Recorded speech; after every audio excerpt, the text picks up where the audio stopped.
your material to shadow your toolbox with. I recommend this placemat foam. It's pretty durable. You can get it in, I got it in a bunch of different colors, but you can get it in just like a gray color. There's a lot of different things you can shadow a toolbox with. Just make sure it's really durable and it'll hold up to like gas and oil, because your tools are going to get gas and oil on them. A lot of people have used this. I don't recommend you use it. It's insulation foam. It's really cheap, but and it cuts pretty easy too. But if you get gas on this, it's going to heat it up, and you really don't want that. So I think these are about $16 for 4-pack, and these are just big enough. I think these are 2 foot. Yeah, it's 2 foot by 2 foot, and it's just big enough to get your big toolbox. And I think you can squeeze one of these into 2 drawers of your top box.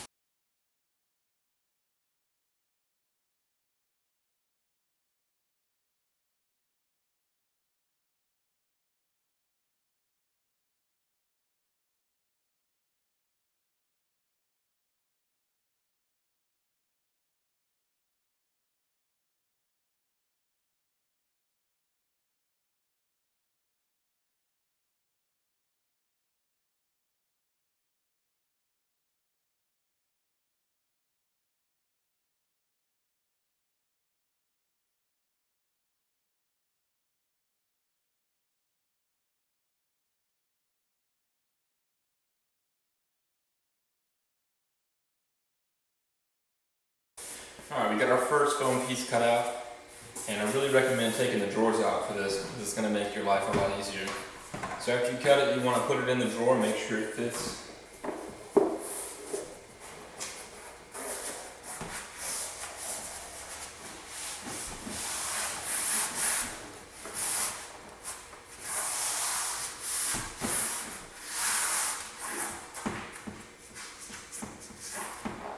And that's it.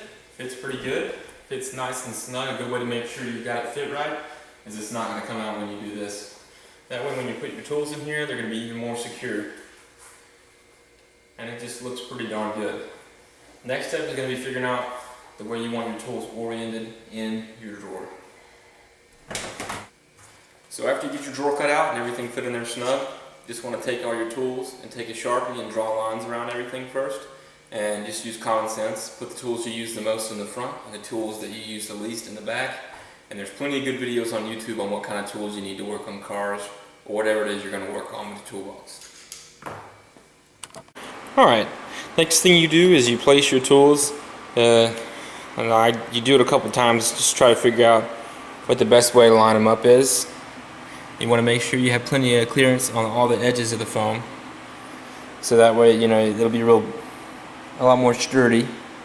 Anyways, you just set it up like you want, and then just slowly, piece by piece, you Sharpie around everything, and then you get to cutting it.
So that's what it looks like after you trace everything out, and then you just cut it.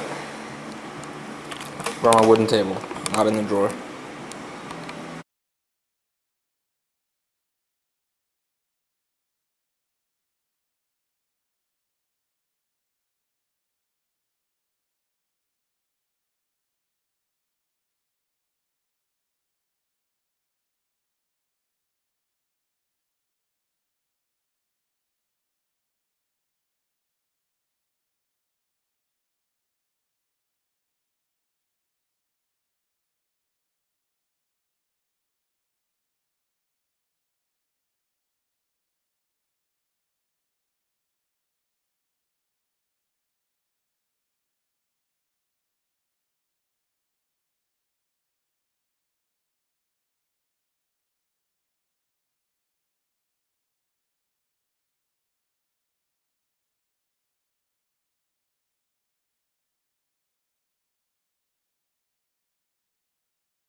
Here's a quick tip. This pick is too small to cut a hole for.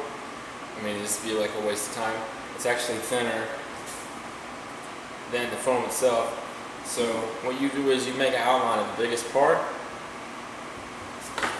which you can see right here, and then I'll just color that black, because after you finish this, when you take a tool out, what you want to see is you want to see black behind it. That's how you know one's gone. So make it a lot easier. Don't waste time cutting out something as small as this. And here's what I'm talking about. For this pick, which is going to sit here, you just take your Sharpie and you fill in the area that you want. You just fill it in black. So whenever a tool's missing, it's black. It's really easy.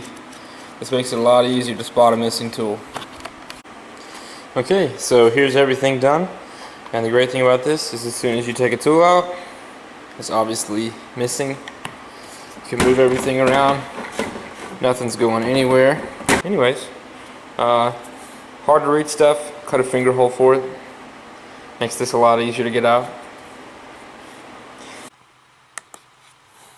Okay, here's the before picture of the toolbox. Just your average drawer, but it'd be hard for anyone to tell if I took a screwdriver out of there or if a screwdriver was missing and inside somebody's engine compartment. And then now we go to the after picture. I mean, clearly it looks a lot better. It looks really professional.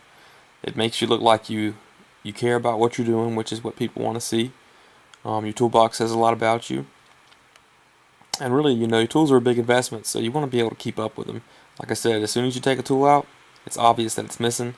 I did this video. There wasn't a lot of videos on YouTube about how to shadow a toolbox, and there's not a lot of information out there. This is just standard stuff. You get it from Lowe's. You can also use weightlifting mat. It's probably a little bit better to use weightlifting mat. It's more heavy duty. But this is just how to shadow toolbox with everybody's everyday stuff. Hope you guys enjoyed it. Hope you guys can use it, and I'll give you all an update when I finish my entire toolbox. It's going to take a while.